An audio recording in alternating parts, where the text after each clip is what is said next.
$12.43. That's what stood between a sick baby and the formula she needed. Grace Hartley's hands wouldn't stop shaking as she counted it out on the pharmacy counter. Quarters, dimes, a few pennies dug out of the couch and the cracks of a car seat. The can cost $17.99. Her 10-month-old, Mia, was screaming in the stroller, burning up with a fever, 9 hours since her last bottle. And the cashier just crossed her arms and told her to pay up or step aside. Because there was a line. This was the bottom. This was the moment a mother learns exactly how alone she really is. And then the doors blew open, and 5 outlaw bikers walked in. Leather, boots, eyes that had seen the worst the world has to offer. And the biggest one took one look at that baby, and something in his face simply broke. Before we go any further, do me a favor. Subscribe and stay with me all the way to the end, because this story goes places you will not see coming. And drop a comment telling me what city you're watching from.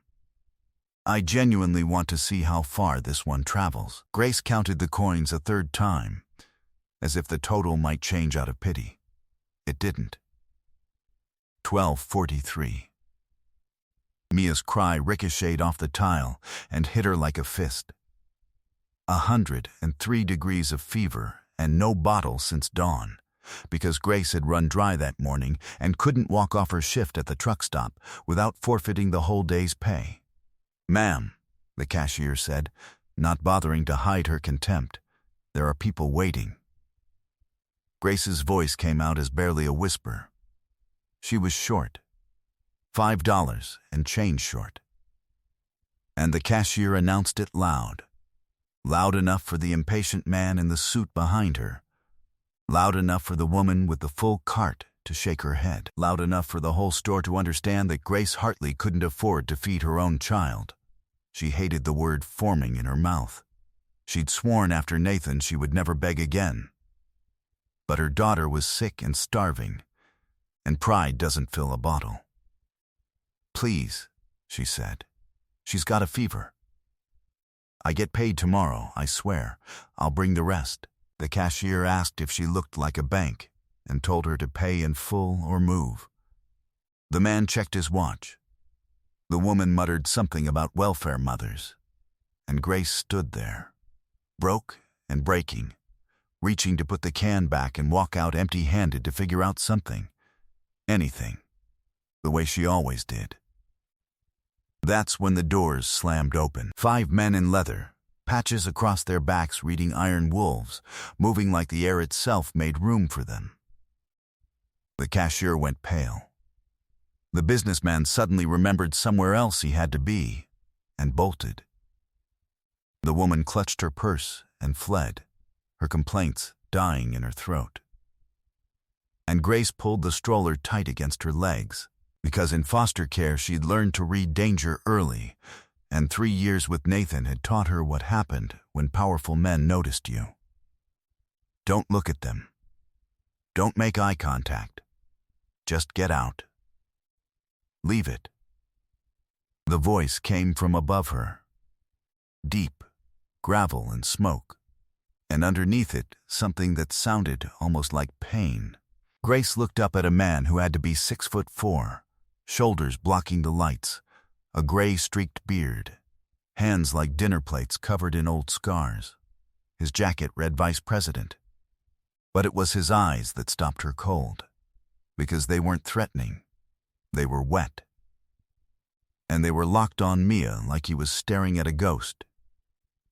"How much is she short?" he asked the cashier, never looking away from the baby. When she stammered the number, he dropped 100 on the counter like it was a gum wrapper.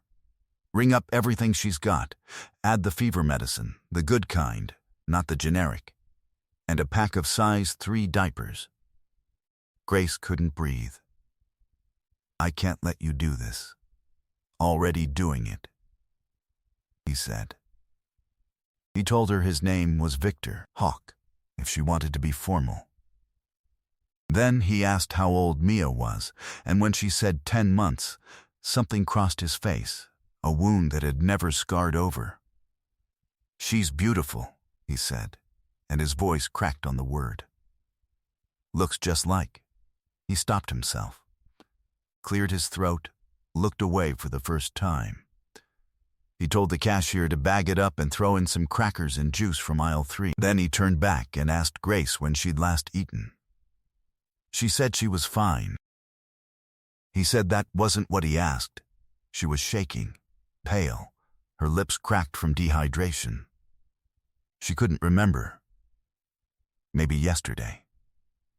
She'd given her last crackers to the elderly neighbor who watched Mia because the woman refused money and Grace could only pay her in food. "She needs you healthy," Victor said, holding out the bags. "Can't take care of her if you collapse." And when Grace finally whispered the only question that mattered, "Why?" Victor looked at Mia one more time and said, "Because nobody helped when it mattered. And I swore I'd never let that happen again." Out in the freezing December lot, he followed her to a car that was more rust than metal, plastic sheeting duct taped where a window should be. A back bumper held on with bungee cords. He crouched, looked underneath, and his face went dark. Oil leak. Bald tires. No heat. She kept blankets in the back seat for the baby. "Another week or two," he said quietly, "and this thing dies on the highway with your daughter in it." "That what you want?" She said she'd figure it out. He repeated the words like they tasted bad, and told her that from where he stood. It looked like she was drowning and too proud to grab a hand. She said she didn't need charity. He said good, because he wasn't offering charity, he was offering help, and there was a difference. He handed her a plain white card with a name and a number. When she asked what the catch was, because there was always a catch, he was quiet a long moment, and then he said the only thing he wanted was for her to call him tomorrow and let him keep her baby from freezing. And maybe, just maybe, to let herself believe that not everyone was out to hurt her. She drove home with one of his men trailing at a respectful distance. A guardian in leather watching her all the way to a door. The apartment was ice cold. She'd shut off the heat 2 weeks earlier and warmed the place with the oven door cracked open. She got the medicine into Mia, made a bottle from the new formula, and held her daughter until the baby finally slept. Then she collapsed onto a mattress on the floor. Victor's card still clutched in her fist, and for the first time in months, she let herself hope. She had no idea that hope had a countdown attached to it. It came for her at the diner. 3 days later, mid-shift, her manager told her someone was asking for her. And Grace knew before she turned around, the way you know a storm is coming before the first drop. Nathan, clean-shaven, expensive suit. That perfect smile that had fooled her once. He'd found her across 3 states, under a different name, cash for everything, and he'd still found her. Because Nathan always did. He slid an envelope across the table. A custody hearing, 3 weeks out. He was suing for full custody of Mia, and he wanted her to understand exactly what a judge would see. A waitress with no education, no family, a bare apartment, and a space heater. And when she asked how he knew all that, his smile went cold, and he mentioned Westbrook, the sealed juvenile record from the group home, the thing that was never supposed to see daylight. "Nothing's sealed," he said, "when you know the right people." Then he offered her the choice he'd rehearsed. Come back to him willingly, and they'd be a family. Fight him, and he'd destroy her. 3 weeks. Think about it. She made it to the bathroom before she shattered. And when the sobbing passed, she pulled out the only card she had left, Victor's, and dialed, telling herself he was a stranger, a biker, maybe worse than Nathan, and dialing anyway. He answered on the first ring. When she got the words out, ex-husband, custody, no money for a lawyer, he cut her off. "Where are you? Don't move." 18 minutes later, 5 Harleys rolled into the lot, and the entire diner went silent. Victor read the papers, his jaw tightening, and called half of it fabricated. Grace said it didn't matter. Nathan had money, lawyers, connections, and she had nothing. And that's when the club president, a gray-bearded mountain named Bull, stepped forward and said the words that changed her life. "You have us. This girl's under our protection now. Anyone comes for her, they come through us first." Her legs buckled. Victor caught her, dropped his voice, and made her a promise. That man was never going to touch her daughter. She said he couldn't promise that. He said, "Watch me." They moved her that night, not to a shelter, but to a clean, warm apartment above the clubhouse, where nobody reached her without going through them first. And in the quiet, Victor finally told her why he'd stopped in that pharmacy. He'd had a daughter, Rachel, 23 years old, and a granddaughter, Sophie, 11 months old, Mia's exact age. A drunk driver ran a red light and took them both. Victor had been running late to pick them up. He'd spent 3 years drinking himself toward a grave he was too much of a coward to dig, until he walked into a pharmacy and saw a woman counting coins and fighting for her baby with everything she had. "I can't replace my daughter," he told Grace. "You're giving me a reason to be the man she always believed I was." For the first time in her life, Grace trusted someone. And across town, in a high-rise apartment, Nathan poured himself a scotch, took a phone call confirming exactly where she'd been moved, and smiled. He didn't want her back. He wanted to bury her, and everyone standing between them. The club became something Grace had never had. A woman named Rosa brought her breakfast every morning and called her family. The men fixed things in her apartment without being asked. And Victor lined up a lawyer named Patricia Webb, a fierce family attorney who took the case for free because she despised men like Nathan. But the deeper Grace got, the darker the picture became. Nathan wasn't just a rich man with a temper. He was tied to a network of money laundering and drug trafficking, and to a fixer named Vincent Moreno, a man whose operation the Iron Wolves had helped the feds dismantle 3 years earlier. Moreno had sworn revenge on everyone involved, which meant this had stopped being a custody case. Nathan wanted his daughter. Moreno wanted blood.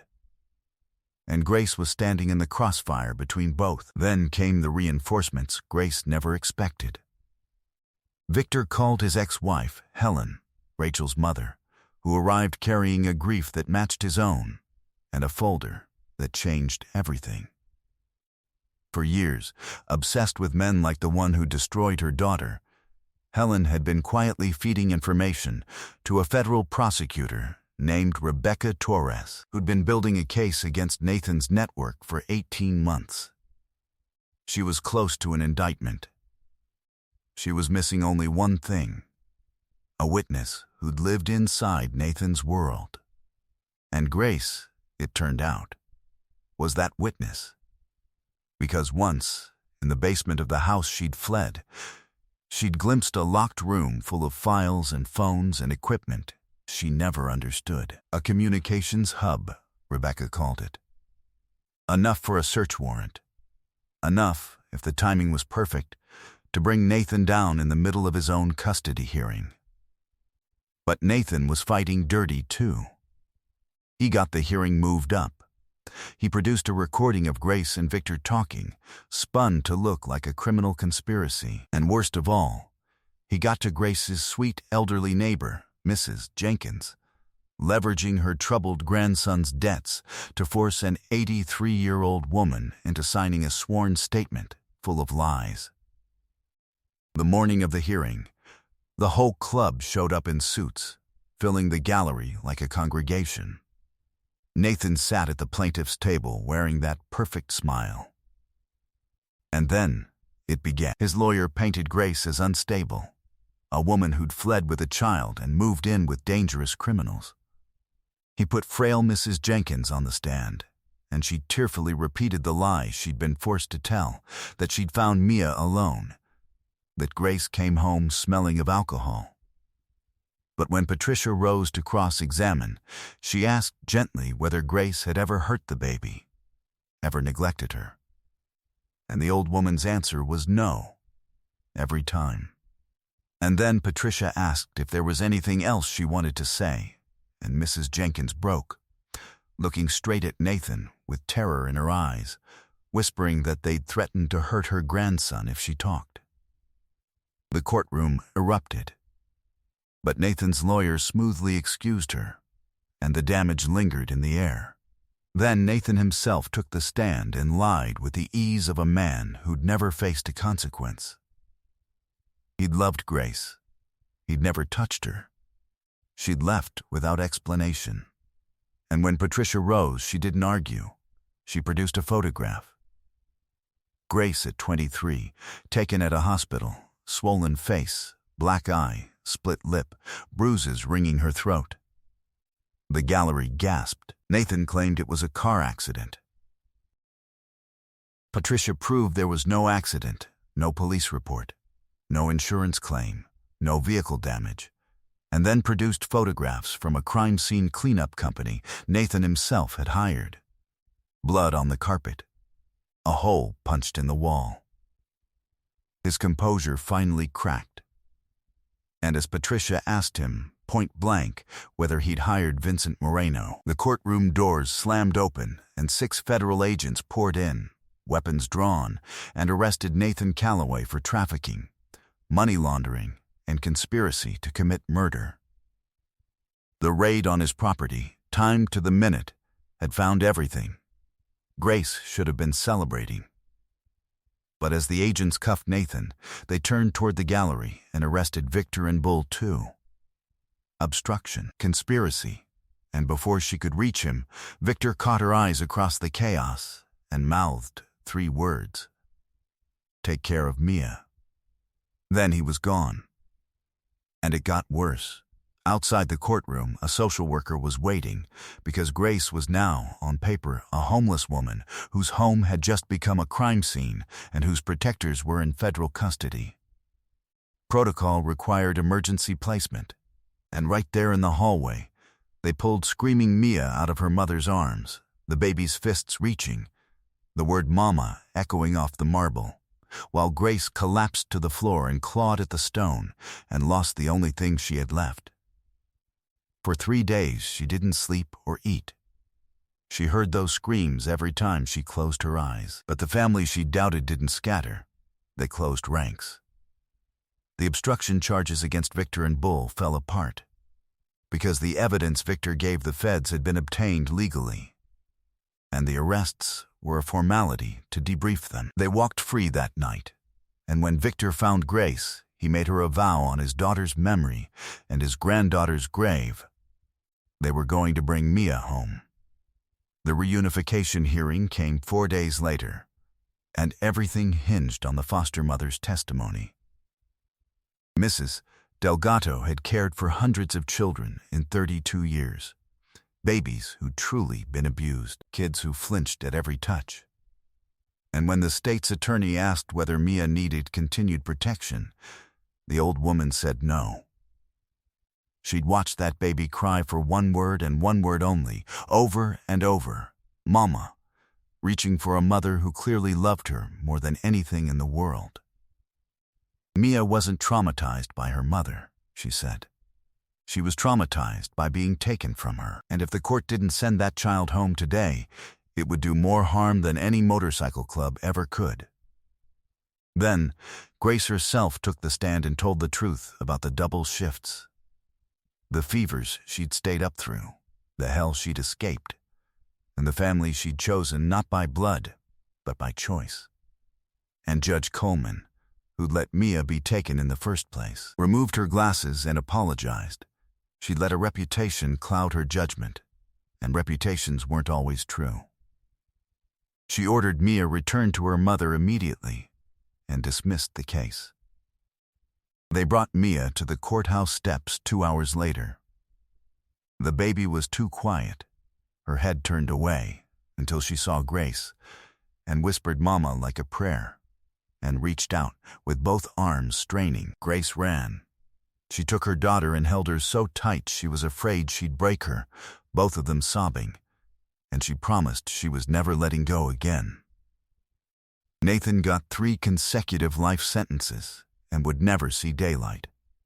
Moreno was raided the same morning and connected to half a dozen open cases. It was, finally, over. 6 months later, the apartment above the clubhouse had new paint, a proper crib in the corner, and photos on the walls of everything they'd survived. Sunday dinners had become tradition. The whole strange, loyal, chosen family gathered around one table. And one evening Victor pulled Grace aside and gave her a small box. Inside was a silver pendant shaped like an angel's wing. It had been Rachel's, given to her on her 18th birthday. Grace tried to refuse it, and he fastened it around her neck anyway and told her Rachel would have wanted her to have it, that Rachel would have loved her, just like he did. And when Grace's breath caught and asked what he'd said, Victor, more exposed than she'd ever seen him, told her he'd loved her since the moment he watched her count coins in that pharmacy.